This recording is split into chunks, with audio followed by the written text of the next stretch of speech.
बारे में आपने देखा होगा कि 5 साल में 17,000 मुस्लिम लोगों का जो 10,000 देने की बात जी, हर भवन में वो फॉर्म हटा दिया, सेंट्रल गवर्नमेंट का पैसा जी, इन्होंने नहीं किया।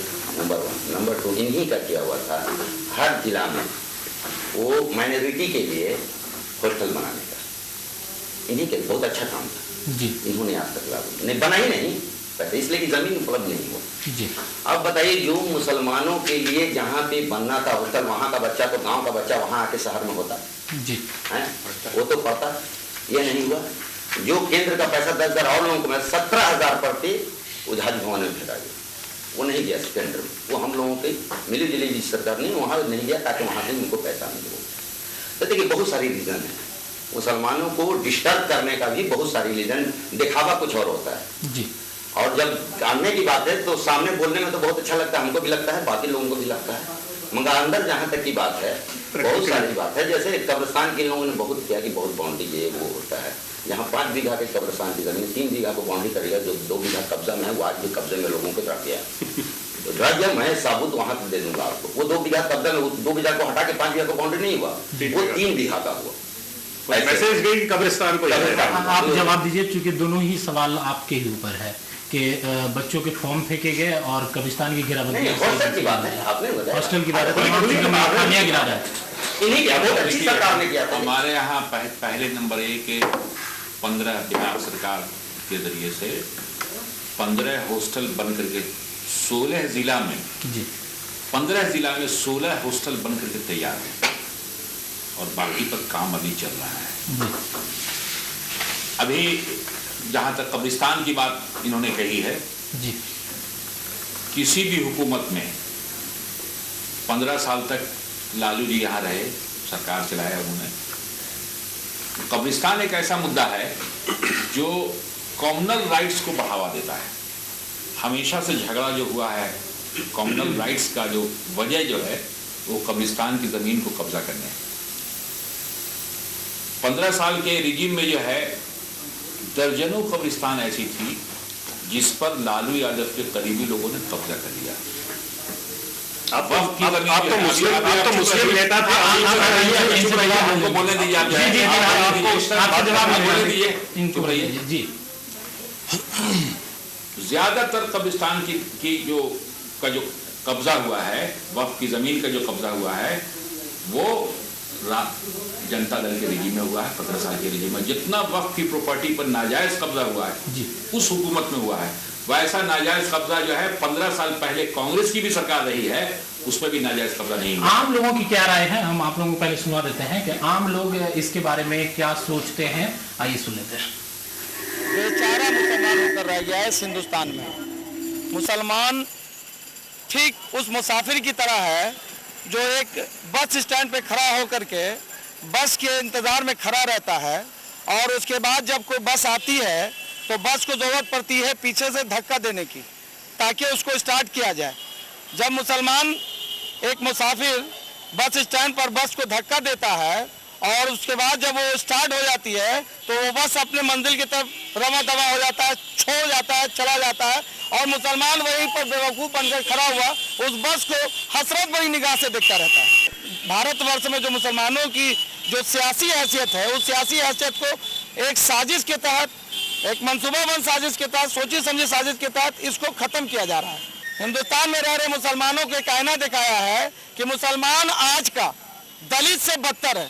राजेंद्र सच्चर कमेटी ने ये रिपोर्ट दिया है, उसके बाद फिर रंगनाथ मिश्र कमीशन की रिपोर्ट आई है, उसने एक सोल्यूशन निकाला है, एक तरीका बताया है कि मुसलमान को अगर इस तरह से उसको 63 वर्ष में 45 साल जो ठगा कांग्रेस पार्टी और जो झूठा पुरुष है लालू प्रसाद यादव और धोखा पुरुष है ये रामविलास पासवान, जो कहा था अगले चुनाव में कि मैं सीएम माइनॉरिटी को बनाऊंगा, आज जब उसकी बारी आई तो अपने भाई के प्रोजेक्ट किया।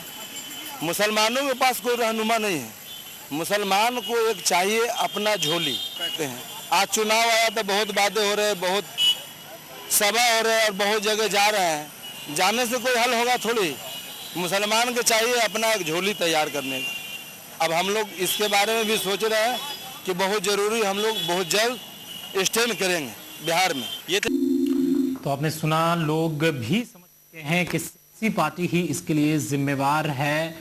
एक बहुत बड़ा अहम सवाल ये उठा रहे थे कि हमारे पास नुमाइंदगी की कमी है, मतलब फेस नहीं है हमारे पास। डॉक्टर साहब, वो सही बात बोल रहे हैं। देखिए, हमसे ख़राब हालत दलितों की थी जी। आज एक दलित उत्तर प्रदेश का चीफ मिनिस्टर है। उसी तरह से बिहार में रामविलास पासवान तक कल तक किसी दल के एक हिस्सा थे, आज वो खुद अपनी पार्टी बनाकर एक शेयरर हो गए। कल हो सकता है कि वो बिहार को संभालें। तो ज़रूरत इस बात की है कि चूंकि अल्पसंख्यक समुदाय भी एक ज़ात है जी, जिस तरह से रामविलास पासवान, जिस तरह से लालू यादव, उसी तरह से एक ज़ात है।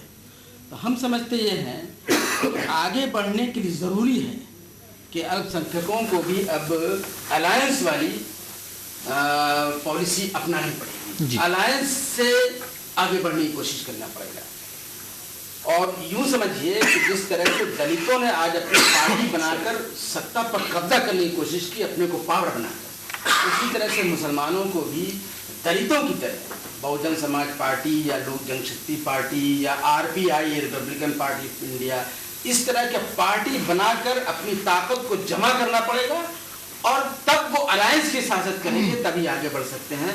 नहीं तो इनके पास पिछड़ने के अलावा कुछ नहीं रखा हुआ। इनके मुसलमानों के नुमाइंदे की संख्या भी दिन प्रतिदिन कम होता जा रहा है, क्या कारण मानते हैं? उसकी मेन वजह यह है कि क्षेत्रीय पार्टियों का जो ऊपर आया, क्षेत्रीय पार्टी या क्षेत्रीय पार्टियों ने सबसे कम टिकट देना। अभी आपने देखा 15-16 या 22 टिकट जो है राजद ने और बहुत कम टिकट जनता दल ने दिया। बीजेपी तो 1 टिकट दिया है। ये जब संख्या कम जाएगी, खास करके इन लोगों की एक साजिश और आती है। जब कांग्रेस जहाँ जहाँ मुसलमानों को टिकट देती है, वहीं वहीं ये लोग मुसलमानों को भेज देते हैं ताकि वो 2 मुसलमान आपस में लड़ेगा और वहाँ से जो है बीजेपी जो है बैलेंस बन के जीत जाएगी। देखिए, कांग्रेस पार्टी ने हमेशा मुसलमानों का ख्याल है। ये जो रिपोर्ट भी लाया है वो कांग्रेस पार्टी ने खुद लाया, मनमोहन सिंह ने खुद इसको लाया कि सच्चर कमेटी और रंगनाथन मिश्रा कमीशन, ये सारे कांग्रेस पार्टी का लाया हुआ। लालू यादव ने 15 साल, मुसलमानों ने तो कांग्रेस को छोड़ करके 15 साल लालू यादव पर भरोसा किया, लेकिन 15 साल में लालू यादव ने मुसलमानों को क्या दिया? अभी बात कर रहे थे हमारे जावेद महमूद साहब की, जो साइकिल हम दे रहे हैं लड़कियों के, मुसलमान लड़कियों के लिए। और जो कुल मिलाकर आप ये करें कि फेस नंबर हम कौन दे रहा है? ये सारा पैसा केंद्र सरकार दे रही है ताकि यहाँ मुसलमानों की हालत सुधरे, और ये उसी पैसे को यूज कर करके क्रेडिट ले रहे हैं। कुल मिलाकर आप ये करें कि जो नंबर कम हो रहे हैं हमारी आपकी नुमाइंदगी की, मुसलमानों की नुमाइंदगी की, उसके लिए क्षेत्रीय पार्टी जिम्मेदार है। आप कितना सहमत हैं? सही बात है इनका कहना जी। क्षेत्रीय पार्टी जिम्मेदार जाएगी। आप देख लेंगे जहाँ जहाँ मुस्लिम 65%, 70%, 78% मुस्लिम जी, वहाँ से कोई ना कोई हिंदू जीत जाता है। इसका रीजन है कि हर पार्टी अपना मुस्लिम कैंडिडेट वहाँ से देता है जी। ये पूरी मिली भगत है सारी पार्टियों की कि वहाँ पे से कोई मुस्लिम जीत के नहीं है। सियासी नुमाइंदगी कैसे बढ़े, इसके लिए क्या करना चाहिए? देखिए, सबसे पहले तो मैं इसमें I will take 2 minutes on. सबसे पहले तो मैं इसमें जेडीयू को टारगेट करूंगा एक चीज में। एक हमारा यहाँ पर मुस्लिम मंत्री था जमशेद भाई, बीजेपी को वो पसंद नहीं था। 500 करोड़ का गफला लेकर वो आ गया चीफ मिनिस्टर के पास। चीफ मिनिस्टर को उसका चेहरा इसलिए पसंद नहीं आया, बोला कि भाई ब्यूरोक्रेटिक सेटअप जो है उसने कांड किया है सेल्यूलोज एक्साइज में, 500 करोड़ का स्कैंडल लेकर आ गया, भ्रष्टाचार। तो उसको ब्यूरोक्रेट में प्रॉब्लम थी, ब्यूरोक्रेटिक सेटअप बीजेपी का था, नेक्सस बिटवीन ब्यूरोक्रेटिक सेटअप और चीफ मिनिस्टर में था। जमशेद भाई को बोला गया। ये लोग जो मुसलमान की बात करते, एक मुसलमान कैबिनेट मिनिस्टर को धक्का देके बाहर निकाला गया, बेइज्जत करके, जो वो आज कांग्रेस में चला गया। नंबर 1 कांग्रेस की जो क्षेत्रीय पार्टी बात करते हैं, जो रीजनल पार्टीज की बात कर रहे हैं, रीजनल पार्टीज की बात है, कांग्रेस डिलिबरेटली जो आज अपना वजूद बनाने में जबरदस्ती लगी है।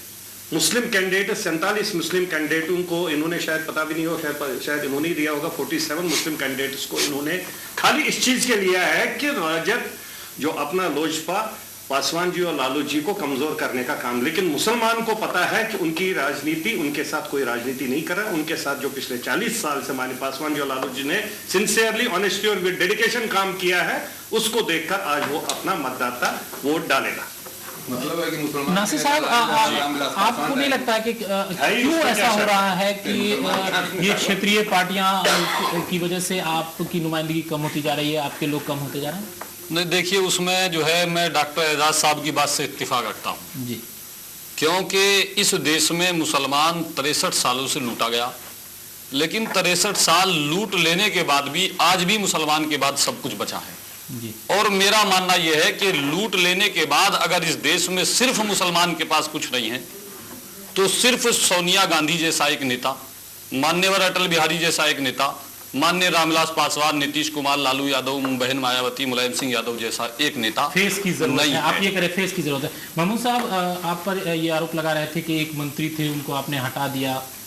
छोड़िए, जब ये जो है कहते हैं, इन्होंने तो कहा था कि हम मुस्लिम मुख्यमंत्री देंगे। चल भाई, मुस्लिम हमने आज भी कहा है, चीफ मिनिस्टर मुस्लिम है हमारा, हंगामे के बाद हम आपको बोल रहे हैं मुस्लिम मुख्यमंत्री देंगे, मुस्लिम मुख्यमंत्री नहीं दिया। जब लालू यादव ने ऐलान किया कि हम मुख्यमंत्री, तो रामविलास जी ने कहा कि मेरा भाई भाई अब आप नहीं बोलिए, अब आप नहीं बोलिए, हम दोनों ही बात कर रहे हैं। हमारे पास 1 मिनट का वक्त है। पासवान जी ने बोला मुस्लिम मुख्यमंत्री देंगे, जब हम लोग जॉइंट में लालू की बात कहा है, सब लोग हम गलत बोलेंगे तो हम कैसे सपोर्ट करेंगे? गलत बोल रहे हैं, आप जवाब दीजिएगा। इनके यहाँ 9 MLA था, अभी जो 12 MLA, एक मुसलमान जी, इजहार जी, इसका 2 टर्म MLA रह चुका जी, इसको इनकी पार्टी बर्दाश्त नहीं कर सकी, वो सीट जो है राजद को दे दिया, उसका टिकट कट गया। आज वो जदयू का टिकट लेकर के घोड़ा बरहामपुर से चुनाव लड़ा है। जब ये एक MLA को बर्दाश्त नहीं कर सकते हैं तो ये हमारे पास वक्त की कमी है।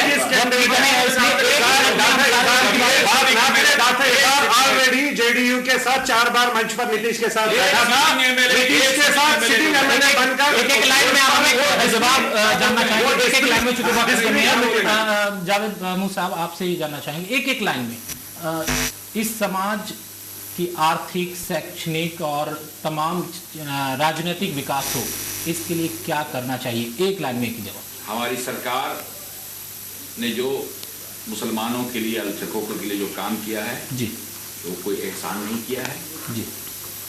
हुकूमत ने उसका हक देने का काम किया है। हमारा कहना यह है कि मुसलमान को सिर्फ और सिर्फ इस देश में अपनी पार्टी, अपना झंडा, अपना नेता पैदा करना होगा, तब इसका विकास होगा।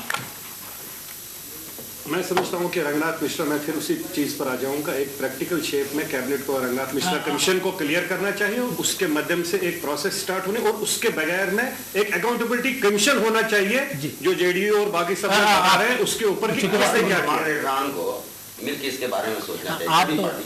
हम तो कहेंगे कि हर एक पार्टी के मुसलमान कार्यकर्ता और लीडरान को संघर्ष करना होगा। डॉक्टर साहब, करके तभी एक लाइन में। जब मुसलमानों की हालत दलित से बदतर है जी, तो सरकार एक ही काम कर दे जी कि दलितों वाली फैसिलिटी इन मुसलमानों को दे दे, वो खुद ब खुद तरक्की कर जाए। तो आपने सुना कि चूंकि दलित से भी बदतर है इस समाज की हालत, तो दलितों वाली फैसिलिटीज इन समाज को दे दिया जाए। तमाम लोग अपनी अपनी राय रख रहे थे, तमाम मेहमान अपनी अपनी राय रख रहे थे, तभी इस समाज की फलाह होगी, तभी इस समाज का कुछ भला हो सकेगा, नहीं तो इसकी स्थिति ऐसे ही रह जाएगी। आप तमाम मेहमानों का बहुत बहुत स्वागत, शुक्रिया। आप हमारे स्टूडियो में आए, जावेद महमूद साहब, और तमाम मेहमानों का आपका बहुत बहुत शुक्रिया। तो आज के इस खास पेशकश में फिलहाल इतना ही, हमें दीजिए इजाज़त, नमस्कार।